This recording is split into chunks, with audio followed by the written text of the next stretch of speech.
আচ্ছা, কখনো কি ভেবে দেখেছেন দোয়েলই কেন দেশের জাতীয় পাখি?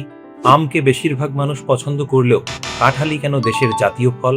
মূলত কোনো দেশে পশু পাখি ফুল ফলকে জাতীয় প্রতীক হিসেবে নির্বাচনের ক্ষেত্রে যে বিষয়টিকে প্রাধান্য দেওয়া হয় সেটি হচ্ছে ওই জিনিসটি সেই দেশে পর্যাপ্ত পরিমাণে আছে কিনা। যদি পর্যাপ্ত পরিমাণে থেকে থাকে, এর অর্থ হচ্ছে সেটি ওই দেশকে খুব সহজেই রিপ্রেজেন্ট করে। এছাড়া পর্যাপ্ত পরিমাণে থাকার অর্থ হলো সেটির সাথে ওই দেশের মানুষ খুব সহজেই পরিচিত।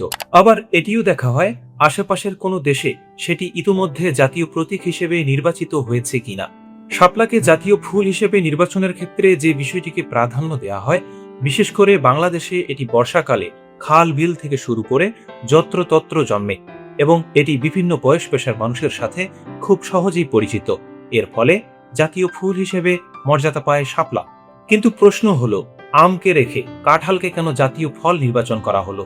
মূলত কাঁঠাল চেনে না এমন মানুষ খুঁজে পাওয়া দুষ্কর। এছাড়া কাঁঠালের সাথে বাংলাদেশের হাজার বছরের সংস্কৃতির যোগসূত্র আছে।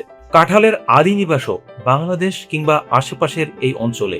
এছাড়া কাঁঠালকে জাতীয় ফল হিসেবে নির্বাচনের ক্ষেত্রে এর পুষ্টি গুণাগুণ ও উপকারিতার কথা বিবেচনায় রাখা হয়েছে। কাঁঠাল শুধু মানুষের খাদ্য নয়, এটি গবাদি খাদ্য হিসেবেও এর ফল ও পাতার জুড়ি নেই। তবে এক্ষেত্রে আসতে পারত আমের নাম। আমকে জাতীয় ফল নির্বাচনের ক্ষেত্রে সবচেয়ে বড় বাধা হচ্ছে এটি ভারতের জাতীয় ফল।